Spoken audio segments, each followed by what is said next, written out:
Bonjour à tous et à toutes. Alors, pour célébrer son 30e anniversaire, l'École de cirque de Québec réalise des entrevues avec des circassiennes et des circassiens qui ont bâti l'école ou qui l'ont fréquentée. Des pédagogues, des artistes, des gestionnaires, des élèves, des animateurs ou animatrices sont invités à témoigner de leur expérience, de leur appréciation, de leur contribution ou de leur parcours à l'École de cirque de Québec. Aujourd'hui, on accueille deux artistes qui ont connu les débuts de l'École de cirque de Québec. Il y en a un, c'est plus la genèse et les formations à l'exposité, et l'autre, que je vais vous présenter tantôt, c'est plutôt le DEC, le premier DEC même, diplôme d'études collégiales, là, qui a été au programme à partir de 2011 avec le Cégep de Limoilou. Alors, on va commencer par ordre alphabétique, par Vincent Dubé. Alors, par où commencer? Vincent a une feuille de route assez impressionnante. Il a étudié en ingénierie. Il a été acrobate au Cirqueos, entre autres. Il a été créateur du quatuor Les Touristes, un quatuor de jongleurs. Les Touristes. Ah, les Touristes. Oui, acrobate jongleur. Attention, jeu de mots. Les Touristes. Il a aussi créé le duo Les Vitaminés. Il est cofondateur et directeur artistique et général de Machine de cirque, la compagnie Machine de cirque. Il a été idéateur avec les 5 autres cofondateurs. Il a été metteur en scène aussi du spectacle homonyme Machine de cirque. Et Machine de cirque célébrait son 10e anniversaire en 2023 avec la grand-messe qui a été créé spécialement pour l'église Saint-Charles, qui est devenue un centre de création où réside en permanence la compagnie. En plus du spectacle Changes, qui est en résidence en Allemagne au GOP Variété à Bad Oeilhausen jusqu'en novembre, et ensuite à Brême, qui est ensuite à Brême, toujours en Allemagne.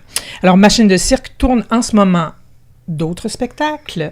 D'abord, on a parlé de Machine de cirque, le spectacle homonyme qui tourne toujours, qui s'en va bientôt en Chine, imaginez-vous. Ensuite de ça, il y a Robot infidèle qui tourne, qui est un trio avec 2 musiciens et un acrobate. Il y a le spectacle Kintsugi avec 8 interprètes, le duo Ghostlight autour de la planche coréenne et la galerie avec 6 interprètes et une musicienne. Alors, bonjour Vincent. Bonjour. Et ensuite, on a Francis Gadebois, alias Gadbike, comme son nom l'indique.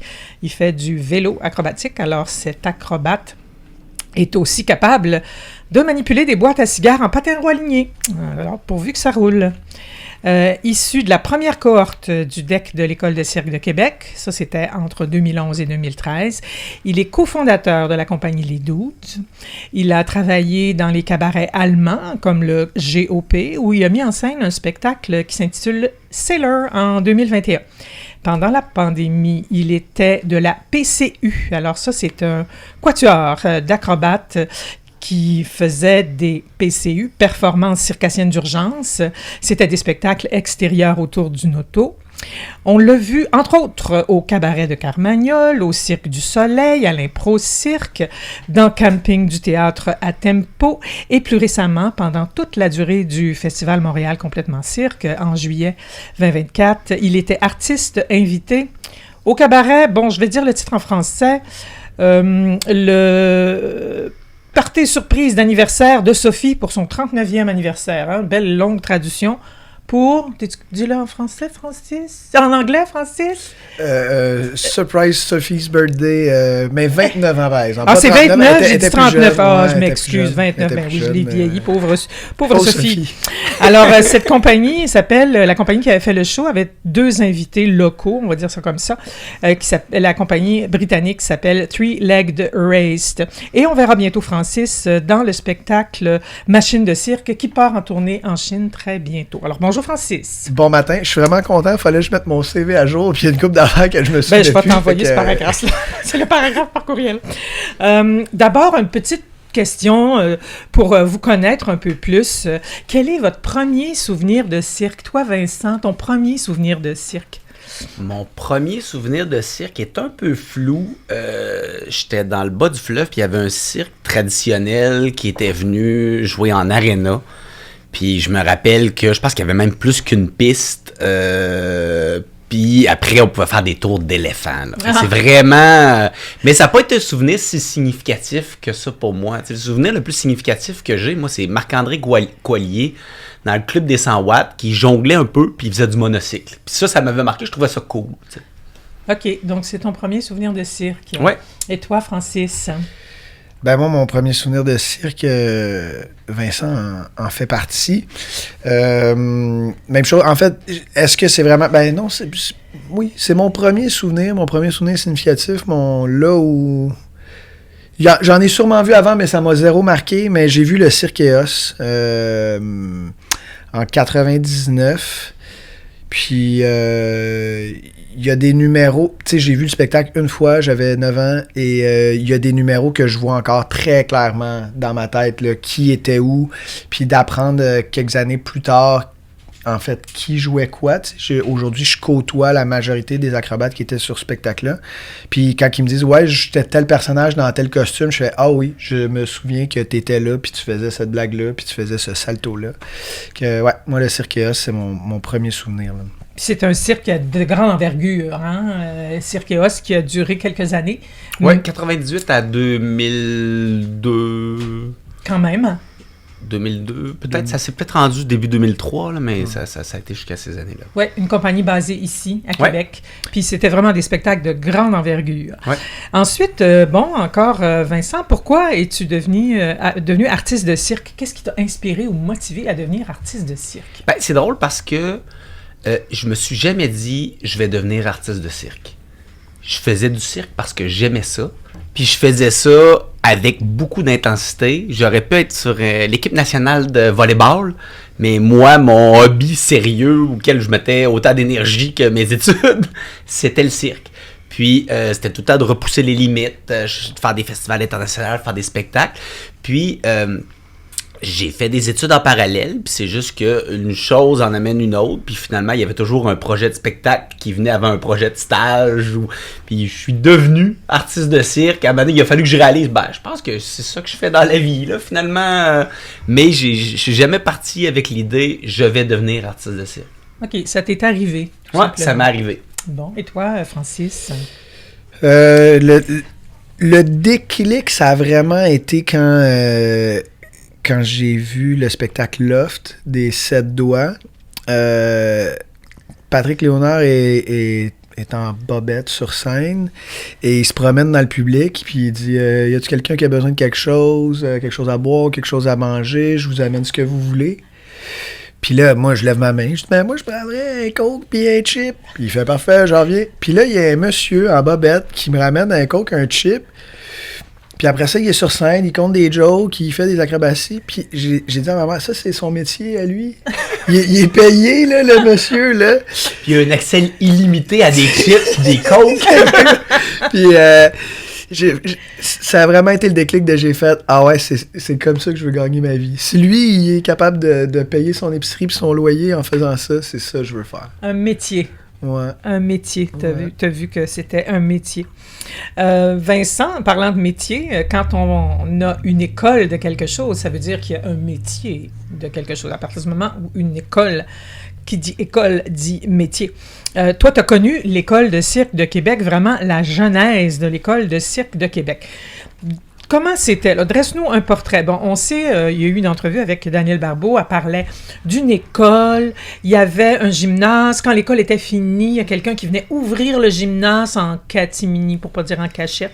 C'était un petit peu clandestin, pour qu'un groupe de personnes puissent s'entraîner dans cette école-là. Et ça, c'est comme ça que, de fil en aiguille, l'École de cirque de Québec a commencé. Ben, en fait, l'École de cirque de Québec est partie d'un amuseur public qui s'appelle Michel Rousseau, qui a eu un accident. Il faisait un salto en dehors d'une échelle, il a essayé de faire autre chose en même temps, puis il s'est cassé les 2 poignets. Fait qu'il était plus capable de performer. Fait qu'il s'est mis à donner des cours de cirque à temps plein, mais il offrait ses services dans les différentes paroisses, là. Tu sais, comme à l'époque, peut-être qu'il y a encore ça, là, tu ouvres ton petit calepin, c'est quoi les cours que tu peux prendre dans ta paroisse, tu vois, ok, natation, hors du cirque, escrime, ben c'était ça. Puis, c'était quelqu'un de très ambitieux. Il a réuni les meilleurs de ces différents cours pour les regrouper le week-end pour des séances beaucoup plus longues. Puis il les regroupait dans un gymnase. Il connaissait un professeur d'éducation physique, Monsieur Dionne. Puis Monsieur Dionne lui laissait les clés du gymnase pour qu'il puisse y aller la fin de semaine, mais l'école était même pas au courant de ça. On avait accès au matelas de l'école, mais si le système d'alarme partait, on était en panique là, parce qu'il n'y avait pas d'assurance, il n'y avait rien de ça. Là, c'était vraiment là, c'était vraiment très très brocante là. Puis, ça a grandi, ce truc-là. Ça s'est organisé pour devenir officiellement l'école de cirque avec un conseil d'administration en 95. Mais tu sais, moi, j'ai commencé le cirque avec Michel Rousseau dès 91. J'ai suivi un cours dans ma municipalité. Puis après, il a vu que j'étais motivé, puis que j'avais le goût d'apprendre. Puis lui, il avait besoin d'entrer, puis de sortir le matériel. Il amenait ça sur le top de sa voiture. Il avait besoin d'aide pour entrer et sortir le matériel. Fait qu'il m'a dit, regarde, si tu viens dans les autres cours avec moi, les autres soirs, tu vas pouvoir t'entraîner gratuitement, puis tu m'aides à installer le matériel, puis le ramener. Puis comme ça, j'en faisais tous les soirs.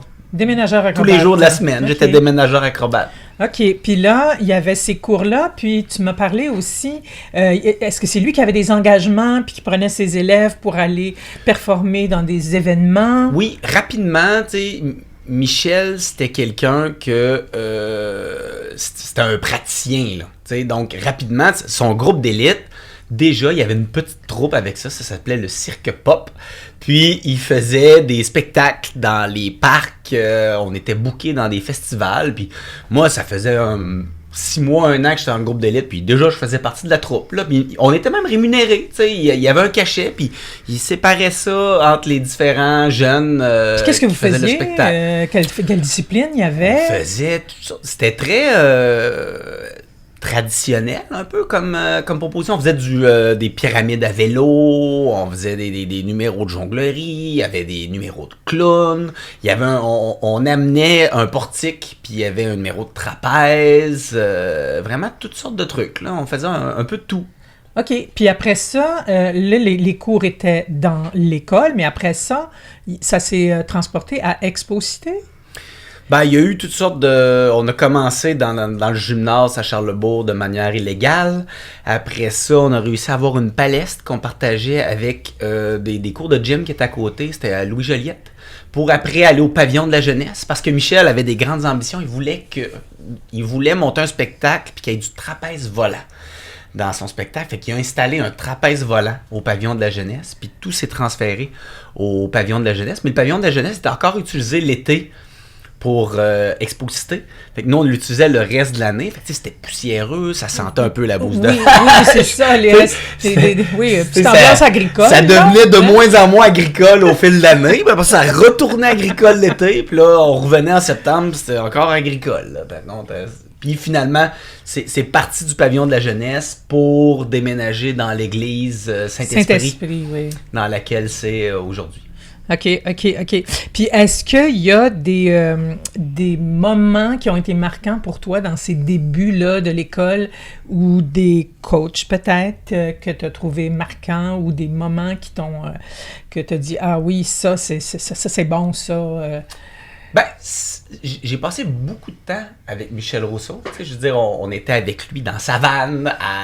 Puis il y avait un contact facile avec les jeunes aussi. Il nous racontait toutes sortes d'histoires. Puis tu sais, on le considérait comme un ami, là. Donc, ça m'a marqué comme jeune, justement. Là, ambiance de travail. Ouais, c'est ça.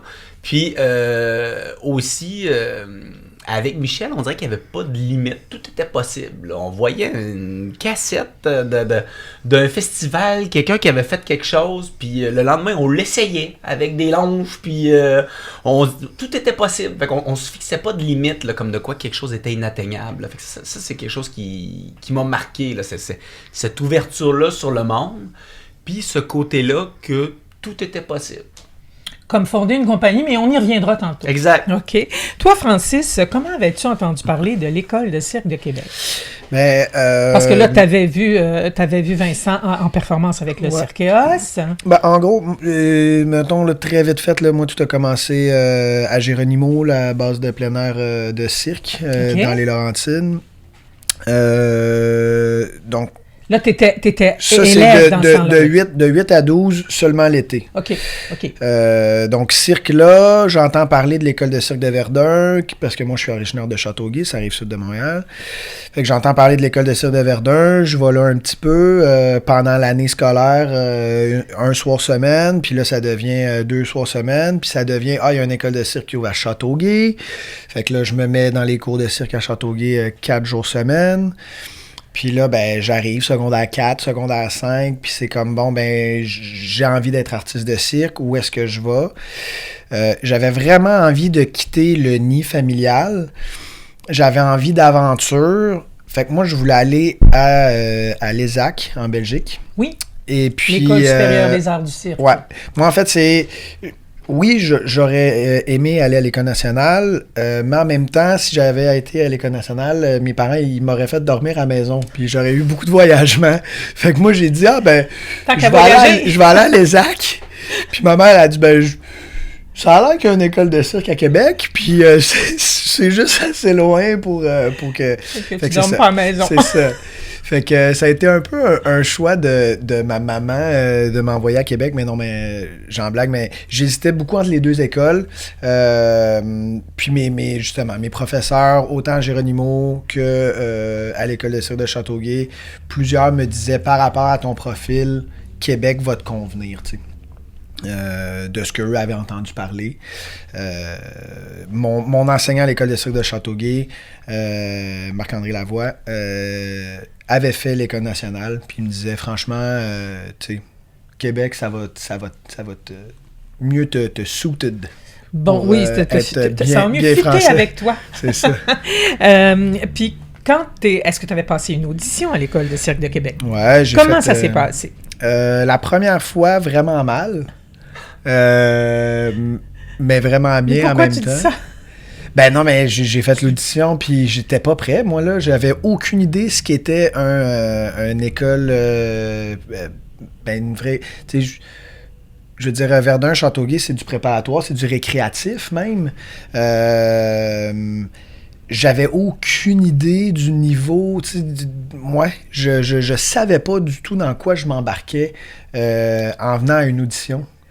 Et puis, j'ai vu le niveau des autres, puis là, je me suis dit, je peux pas présenter... Mettons, dans les évaluations de jonglerie, d'acrobatie et tout, j'étais pas le meilleur, mais j'étais pas le moins bon.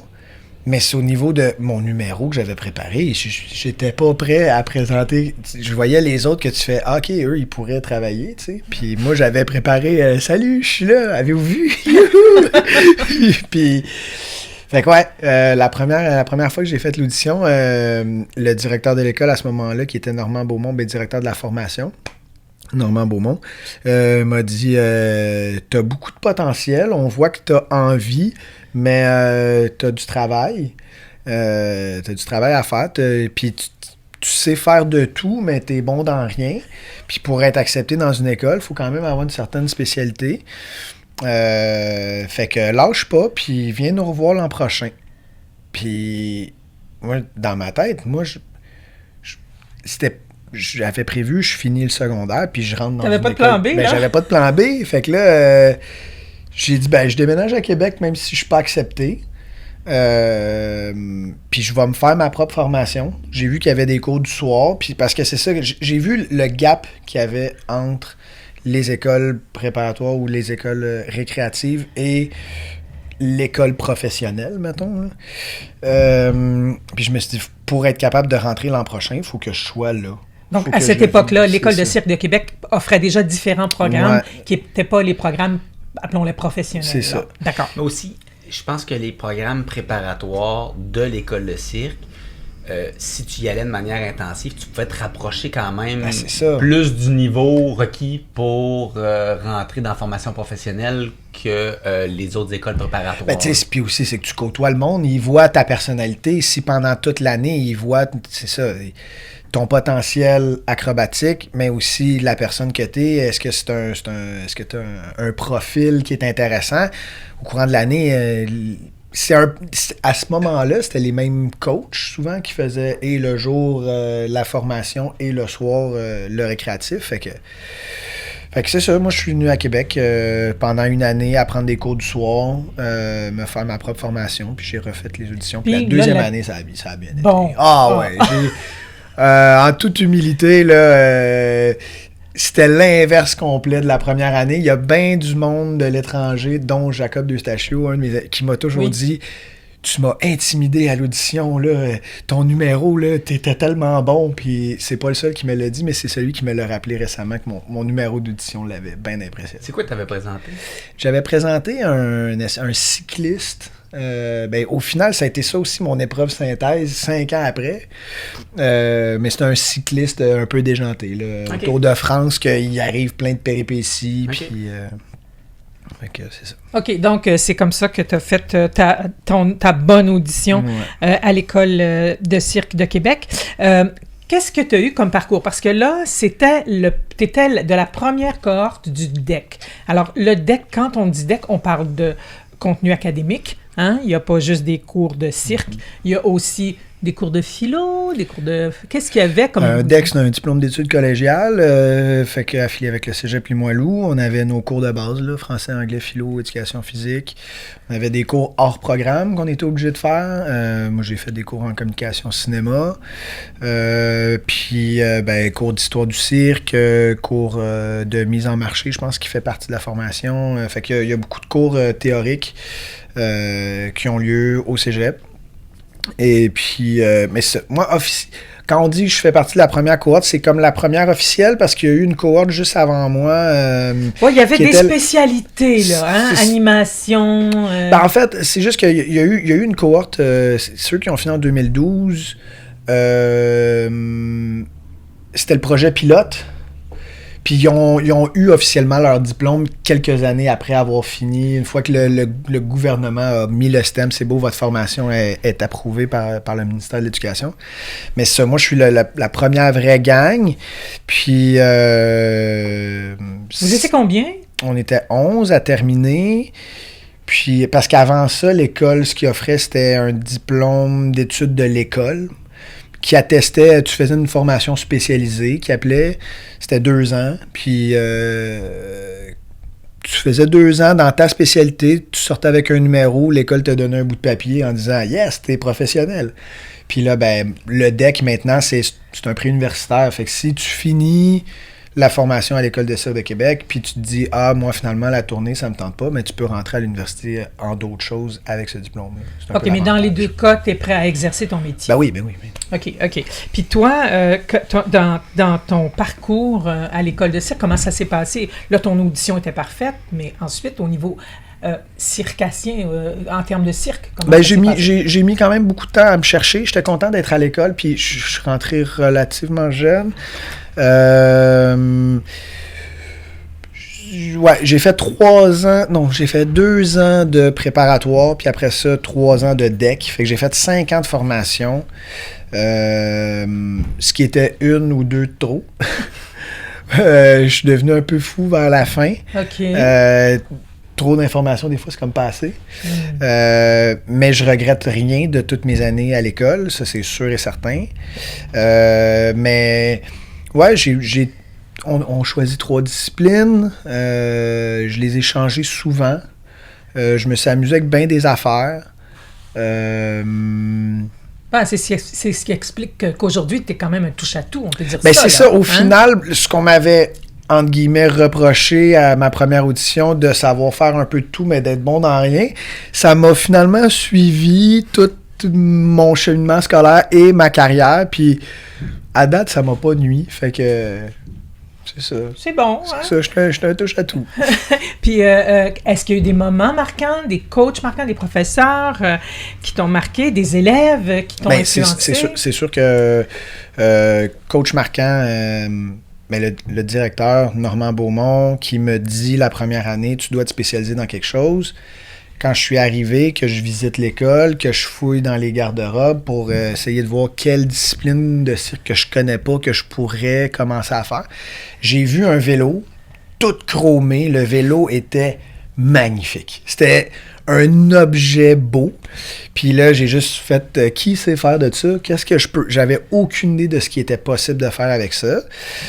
Puis là, j'ai croisé Johan Trépanier, qui un jour roulait avec ce bicycle-là. Je dis hey, est-ce que tu peux me montrer des affaires? Il dit écoute, je suis occupé, je travaille beaucoup ces temps-ci, mais il y a le directeur de la formation, Normand, que c'est un ancien champion du monde de ça. Il pourrait peut-être te guider. Fait que moi, 1+1, tu sais, le monsieur qui m'a dit, faudrait que tu te trouves une spécialité, j'y ai demandé, veux-tu me coacher dans ta spécialité? Fait que ça a bien été. J'ai eu des coachings privés avec cet homme-là, puis Johan aussi par après, qui est revenu de ses contrats. Ça a été 2 personnes pour ma discipline qui m'ont beaucoup influencé.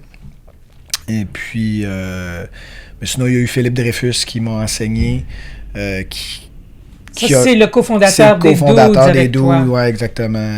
Dans le fond, ça a été mon enseignant à l'école. On s'est liés d'amitié. Puis quand j'ai fini l'école, on a fondé une compagnie ensemble.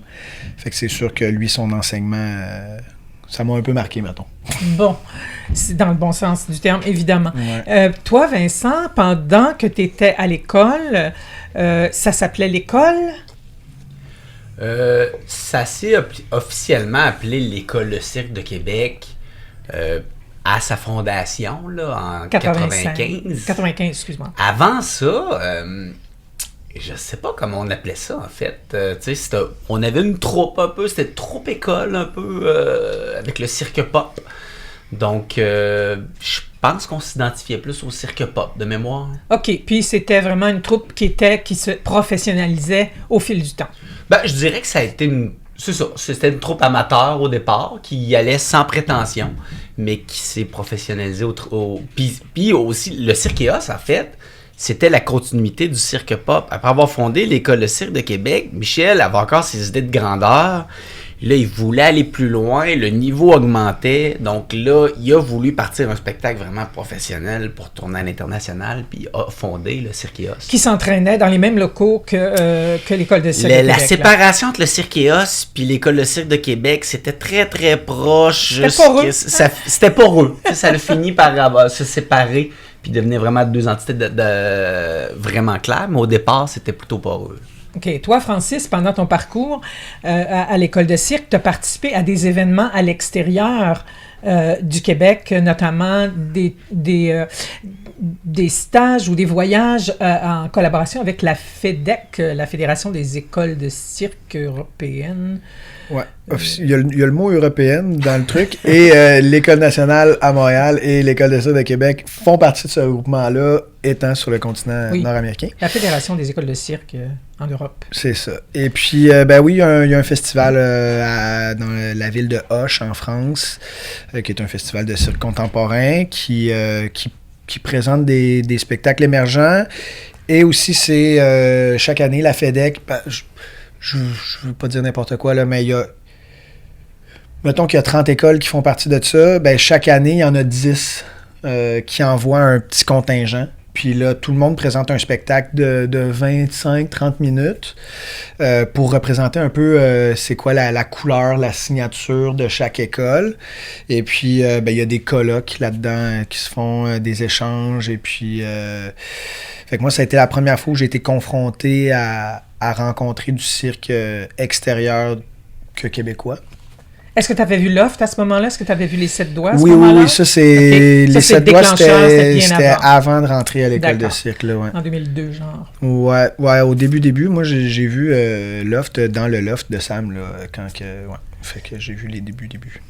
Donc, c'est ça. Donc, à Auch, tu avais participé à un voyage, à un événement, en fait, un festival, carrément. C'est ça, un festival. Et puis, je me souviens... C'était un voyage étudiant, mais de cirque, tu sais. Fait que tout ce qui est le fun d'un voyage étudiant, d'aller déconner avec ses amis puis de découvrir le monde, mais là, rajoute des clowns là-dedans. Puis le fait que tu voyages, mais tu rencontres, tu sais, c'est pas juste ta gang, c'est tu t'en vas avec d'autres gangs qui sont en voyage, puis il y a un échange professionnel. Des pairs, des collègues. Ça a été une grosse expérience humainement et artistiquement. Tu sais, ça a duré 1 semaine, mais il y a des gens après que j'ai gardé contact, mais que j'ai pas vu pendant 10 ans, puis que j'ai retrouvé après en tournée. Puis c'est ça. D'ailleurs, ben, le frère de Vincent, Raph, faisait partie du contingent de l'École de Montréal. Puis, fait que ça, il y avait les deux écoles québécoises, puis il y a vraiment des amitiés, moi, qui se sont créées là-bas. Il y a des gens qui étaient à l'école de Châtellerault, qui hésitaient, quelle audition, quelle école je vais, puis là, c'était la compétition, viens faire les auditions chez nous, puis c'est ça, il y a beaucoup de jeunes d'écoles françaises qui sont venus faire les auditions au Québec parce qu'ils nous avaient trouvé bien phonés, les Québécois. Puis c'est des gens avec qui... c'est des gens que je côtoie au quotidien, là. Bon. Puis toi, Vincent, l'école, est-ce que c'est l'école qui t'a inspiré à fonder Machine de cirque ou si c'est quelque chose... Comment t'en es venu à fonder Machine de cirque? Puis est-ce qu'il y avait un lien entre l'école et Machine de cirque? Parce que là, bon, on peut dire qu'il y en a un parce que vous êtes tous les deux dans des églises, là, mais bon, c'est bien...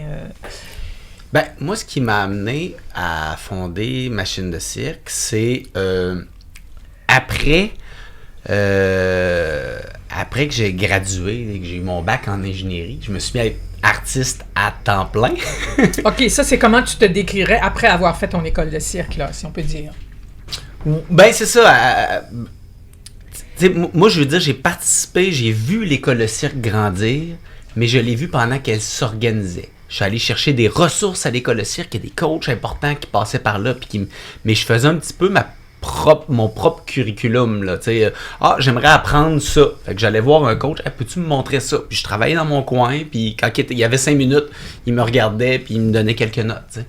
Mais, puis j'ai été coach à l'école de cirque aussi, par après. Fait que j'ai côtoyé l'école de cirque de manière organisée, plus en tant que coach qu'en tant qu'élève. Okay. Après, il y a eu le Cirqueos, il y a eu tous mes projets personnels, puis j'ai fait mes études en parallèle de tout ça, malgré que j'ai pris une pause pour tourner avec le Cirqueos entre le cégep et l'université. Je suis comme parti 2 ans et demi en tournée, puis après ça, je suis retourné à l'université, où je continuais une vie de fou. Là, j'étais artiste à temps plein, puis étudiant à temps plein. Fait que, tu sais, je partais tout l'été, j'étais en spectacle, puis même pendant l'année, je partais sur des festivals internationaux, puis j'étudiais toujours dans la loge, dans l'avion, puis je revenais, je faisais mes examens, tu sais. Mais après ça, j'ai tourné à temps plein avec le duo Les Vitaminés, après avoir fini mes études. Mais après, j'avais le goût de participer à quelque chose de plus grand. Puis j'avais le goût de ramener un peu des notions d'ingénierie, fait que j'ai demandé des bourses individuelles pour de la recherche et développement, puis intégrer de l'automation au cirque. Fait que j'ai fait des tests avec ça, puis ça a commencé avec trois des cofondateurs de Machine de cirque, Johan, Raphaël et Frédéric Lebrasseur, qui ont fait les premières séances. Puis on a même présenté quelque chose, comme un spectacle d'1 heure à la fin de ça, là, qui était comme une sortie de résidence. Puis après, là, je voulais produire un show par la suite, puis on a cofondé Machine de cirque avec ces 3 gars-là, puis il y a 2 artistes supplémentaires qui sont ajoutés, qui sont Maxime, Laurent et Hugo Dario. Fait que c'était un peu dans l'idée de, OK, là, j'ai vu ce que c'est de faire des spectacles comme artiste, je voulais participer à de quoi de plus grand, avoir des collaborateurs, travailler avec des ingénieurs, des scénographes, fait que c'est vraiment pour cette envie-là que j'ai fondé Machine de cirque. Puis aller plus loin aussi au niveau artistique, j'avais le goût de pousser certains thèmes. Donc, tu sais, le lien avec l'école, ben, je pense que j'ai vu Michel Rousseau partir une compagnie de cirque. Il m'a beaucoup insufflé cette belle naïveté-là, que tout était possible. Puis si tu as envie de développer le marché en Asie, si tu as envie d'aller aux États-Unis, ben oui, c'est possible. On y va. Donc, c'est vraiment cette belle naïveté-là, puis ce côté de ne pas se fixer de limites, puis de ne pas avoir peur de se lancer. Vraiment que j'ai gardé de mon expérience avec l'école de cirque. L'école de cirque, toi, Francis, qu'est-ce qui te sert le plus aujourd'hui dans tout ce que tu as appris à l'école de cirque? Ben, c'est drôle parce que j'ai vu Yves Neveu là, pendant le festival à Montréal. Yves Neveu qui a été le directeur de l'école pendant que moi j'étais là. J'ai appris beaucoup de choses qui me servent à tous les jours à l'école, mais il y a une phrase qui m'a vraiment marqué de tout mon cursus, puis c'est... On était en pleine création du spectacle de fin d'année, puis à un moment donné, on sentait qu'on n'allait pas être prêt, on paniquait. Puis là, il a fait asseoir tout le monde, puis il a dit « Bon, je vais vous poser une question. Là. Selon vous, là, ça prend combien de temps pour créer un bon spectacle? » Puis là, tout le monde est, il y en a un qui s'essaye, 3 mois, l'autre, il dit, non, 2 semaines, faut que ça aille vite, l'autre. Puis Yves nous a juste dit, un spectacle, ça prend 3 jours de plus. Peu importe t'as combien de temps, il va toujours te manquer 3 jours. Puis ça, c'est quelque chose qui m'a marqué et qui me sert beaucoup. 3 jours de plus. Tu seras jamais prêt, mais vas-y, puis ça va bien aller. Puis c'est ça. C'est la phrase qui m'a le plus marqué de mon cursus. Mais sinon, c'est sûr que moi, j'ai eu la chance, comparé à Vincent, l'école était structurée, qu'on avait cours de danse contemporaine, cours de danse classique, les cours de flexibilité étaient obligatoires, cours de musculation. On était encadrés, les cours de jeu d'acteur, les cours de voix, les cours de musique. La formation était très complète, puis on se faisait donner un horaire, c'était tout cuit, tu sais, malgré que c'était public, une formation publique, on payait très peu cher, mais c'est une formation qui a un certain coût quand même, là. L'État en paye une bonne partie, on est très chanceux, mais c'est une formation complète, puis tout ça me sert aujourd'hui, tu sais, je veux dire, les cours théoriques de mise en marché, les cours théoriques de comment se remettre d'une blessure, les cours théoriques de comment faire de la rigue, les cours... Ben, tout ça, oui, au quotidien, dans mon métier d'artiste de cirque, ça me sert. Puis il y a des façons aussi de parer, de faire des spots, tu sais, en acrobatie, ou que des fois, t'as un prof qui... Ça fait des mois qu'il t'essaye une figure, t'as réussi pas, puis ça le fâche parce qu'il veut te voir évoluer. Puis il voit que t'as un blocage, puis là, il faut qu'il soit créatif de, OK, en longe, c'est comme, il est trop soutenu, avec une main, il l'est pas assez, comment je peux... Puis de voir la créativité de certains enseignants sur comment mettre en confiance un étudiant pour qu'il fasse telle ou telle figure. Moi, ça m'a aidé beaucoup dans mon processus créatif, artistique par après, de comme, OK, on a un blocage, le syndrome de la page blanche, ou peu importe, think outside the box, tu sais. Ça fait des années que tu fais quelque chose de la même manière, puis là, tu rencontres un problème que tu peux pas utiliser les solutions que tu as déjà faites, ben ouais. Ça, c'est quelque chose que j'ai appris à l'école, là. Think outside the box, définitivement. Là. OK. Puis, chacun de votre côté, bon, peut-être Vincent, toi comme employeur, mais Francis d'abord comme artiste, interprète. Maintenant que tu es en dehors de l'école, comment tu vois sa progression jusqu'à aujourd'hui? Comment tu vois ça? Je sais pas si tu veux y aller. Ben, on tire à pile ou face. Moi, ce que je trouve intéressant, c'est que les élèves qui arrivent à l'école challenge de plus en plus c'est quoi le cirque, qu'est-ce qu'on peut dire avec le cirque et tout. Puis je trouve que ça se reflète bien avec ce qui sort d'école. Je trouve qu'il y a plusieurs conseillers artistiques qui ont le courage de suivre certains élèves dans ces aventures-là, puis d'arriver avec des propositions qui sont vraiment audacieuses, puis qui font avancer la discussion. Fait que ça, je trouve ça le fun là, à voir s'épanouir puis s'éclore la discipline comme ça. Moi, personnellement, ben là, ça fait... Je mets les pieds 1 heure par année là, dans l'école maintenant. Là, je demeure à Montréal, puis... Je travaille beaucoup à l'extérieur du pays. Je travaille beaucoup à l'extérieur du pays. Donc, mais tu sais, ça reste encore cette année, j'ai eu la chance de venir voir les épreuves Saint-Hilaire. Aussitôt que j'ai la chance de voir quelque chose de l'école, je viens, ça c'est sûr. Et j'aime venir, j'aime revoir d'anciens profs, j'aime voir le niveau. Moi, il y a une chose, la force et la faiblesse de l'école aujourd'hui par rapport à mon temps. Tout le monde, on était très, très peu d'étudiants. Donc, autant le finissant spécialisé que ceux qui étaient au secondaire, études, et les gens en préparatoire, tout ce beau monde-là faisait des échauffements de groupe. Puis, on était vraiment une famille. Tout le monde, mais on était maximum 30 en même temps dans l'école, tu sais. Fait que c'était vraiment une famille, on s'échauffait, on niaisait ensemble, puis après ça, là, on se séparait pour aller dans nos cours respectifs. Puis en fin de journée, on refaisait un petit rap qu'on revenait tout ensemble avant de repartir à la maison. Puis ça, c'était vraiment la signature de l'école à ce moment-là de « c'est une famille, l'École de cirque de Québec ». Puis là, bon, ben, veux pas, parce que l'école a de plus en plus de renommée, il y a de plus en plus de monde qui applique, il y a de plus en plus de subventions de l'État, etc., qui fait qu'on est de plus en plus d'étudiants.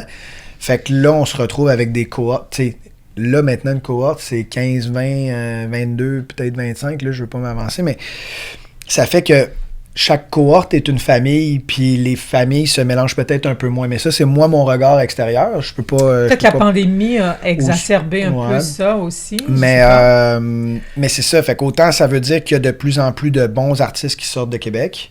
Fait que c'est une force, parce que l'école est renommée, puis il y a des gens qui veulent venir y étudier. Mais moi, je trouve qu'il y a peut-être le côté un peu famille qui s'est perdu de par cette ampleur que l'école a pris. Ouais, ça fait des grosses familles. Mais hein, ça reste quand même, il y a un truc qui est spécial ici, dans Limoilou. Il y a tellement de logements autour de l'église. Tout le monde, tous les étudiants habitent à maximum 4 minutes à pied de l'école.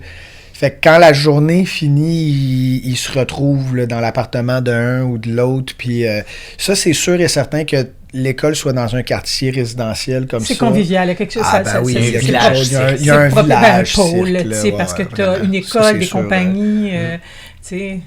Ça, c'est sûr et certain. Puis justement, à mon époque, il n'y avait pas encore Machine, il n'y avait pas encore Flip, il n'y avait pas encore les shows dans l'Agora, puis les shows sur les viaducs, genre... à Québec, il se passait pas grand-chose en cirque là, à ce moment-là. Fait qu'on aspirait à travailler pour des compagnies ailleurs, tu sais.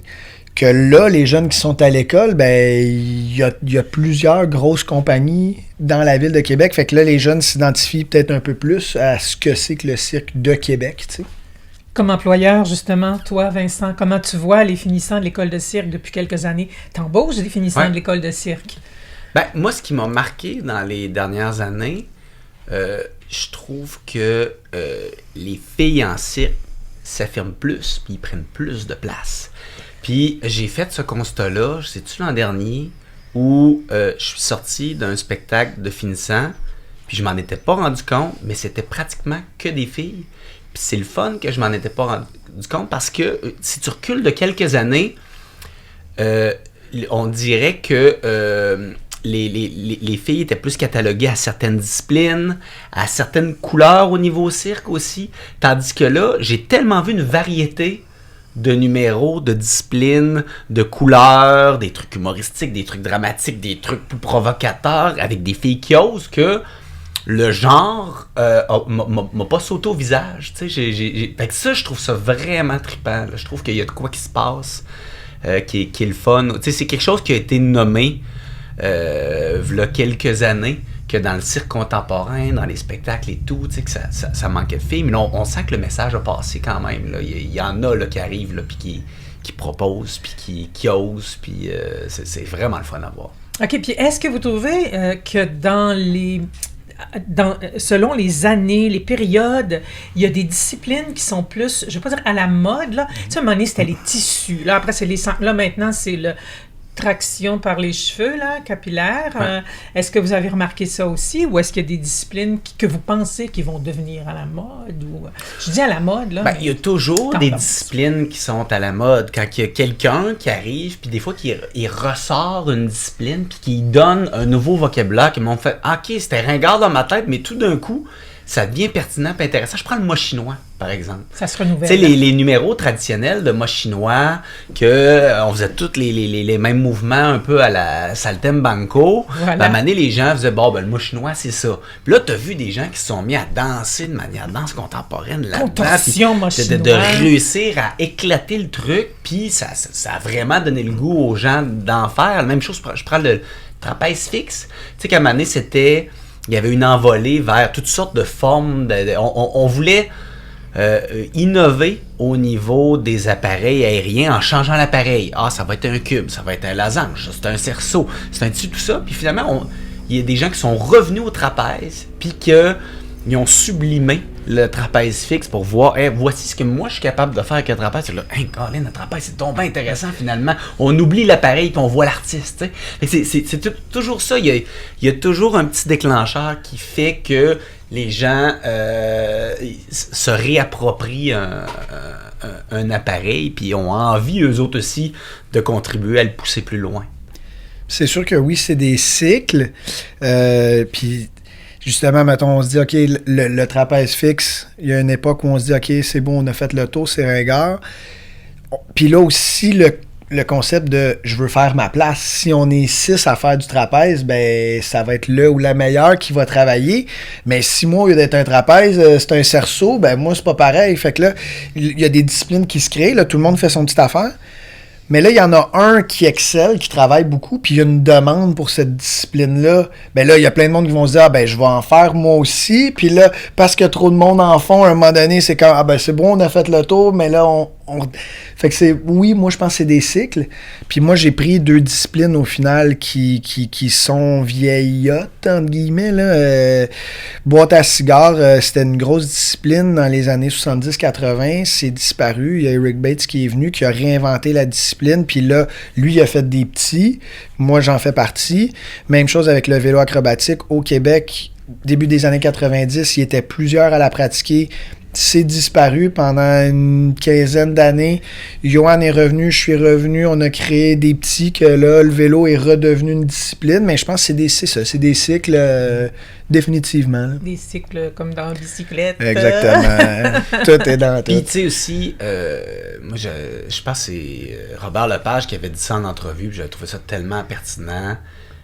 Qu'il disait que vouloir être le meilleur au monde, c'est tellement éphémère. Être le meilleur au monde, ça dure quoi? Une semaine? Il y en a qui vont rester au sommet ouais, c'est comme l'employé de la semaine, là, tu sais. Mais c'est difficile, là, tandis que si tu essaies d'être unique, être le meilleur à être toi-même, tu te réinventes toujours, ben tu vas être le meilleur à être Francis Gadebois avec ta couleur et tout, au lieu d'essayer d'être hyper pointu. Fait que tu sais, il y a ça aussi que nous, comme compagnie de cirque, on cherche ces personnalités-là uniques qui se réinventent et qui sont toujours en train d'amener une couleur parce que on n'est pas anti-performance, on aime beaucoup la performance, mais de réussir à y donner une couleur, à y donner un langage, à y donner un sens puis de la personnalité, c'est ça qui fait que ça vit puis que ça parle aux gens. Là.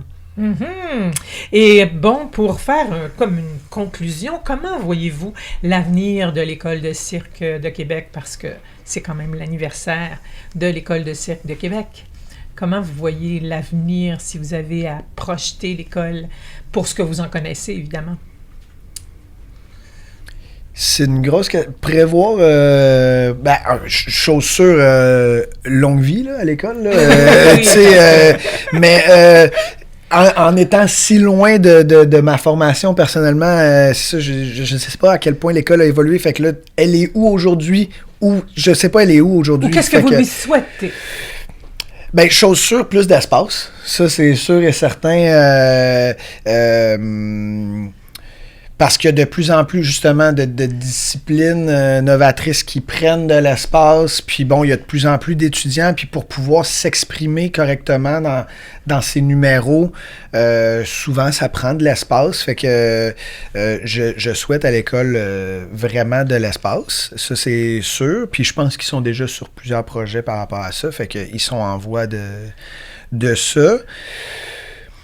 De la multi-ethnicité, il y en a déjà beaucoup, mais encore plus. Encore diversité. Plus. Ouais, diversité de gens qui arrivent avec des backgrounds différents.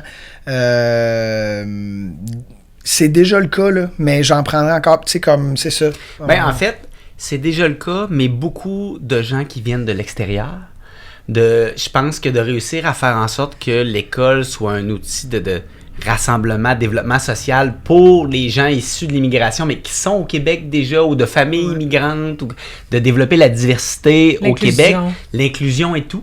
Je pense que ça serait une prochaine étape à développer avec l'école de cirque, puis je pense que ça peut vraiment arriver parce que tout le monde peut y trouver son compte, je trouve, dans les arts du cirque. Là, il y a certains codes qui sont là, mais on est toujours en train d'en ajouter puis d'en réinventer des nouveaux. Fait que je pense qu'avec les atouts que tu as, tu peux réussir à trouver ton filon. Puis de toute façon, c'est dans l'ADN du cirque de mélanger les genres, les races, les peuples, de pas rester en place, mais de prendre des gens au passage de... Je pense que l'école de cirque peut continuer à être et devenir davantage un outil de cohésion sociale. Puis là, moi, j'ai eu un peu plus de temps pour réfléchir, mais l'école a toujours attiré des collaborateurs, des enseignants de tout, que ce soit danse, musique, théâtre, des gens top. Moi, ça, j'ai été surpris pendant ma formation de voir à quel point des gens top de chaque milieu venaient nous donner des workshops ou nous enseigner à l'année. Je souhaite à l'école de continuer d'avoir d'aussi bons enseignants et collaborateurs. Ouais, c'est quelque chose qui... J'étais à l'école, j'étais jeune, je m'en rendais pas compte que j'avais des gens de qualité qui me disaient de faire des affaires, puis je les faisais, mais à moitié, comme un étudiant fait, tu sais. Puis là, ma formation est finie, je suis comme, ah ouais, cette personne-là, j'aurais dû écouter. Avec le métier, tu peux comparer aussi. Ouais, c'est ça. Il y a plusieurs intervenants à l'école, une fois sur le marché, que je fais... Ah, ben j'aimerais ça que ça soit eux, en fait, les professeurs, mais ils sont à l'école. Les jeunes, profitez de vos profs, ils sont hot. On s'en rend pas compte des fois. Bon, ben on va terminer là-dessus. Merci beaucoup pour votre générosité, pour avoir partagé votre expérience, votre parcours pour le 30e anniversaire de l'École de cirque de Québec. Merci beaucoup. Merci.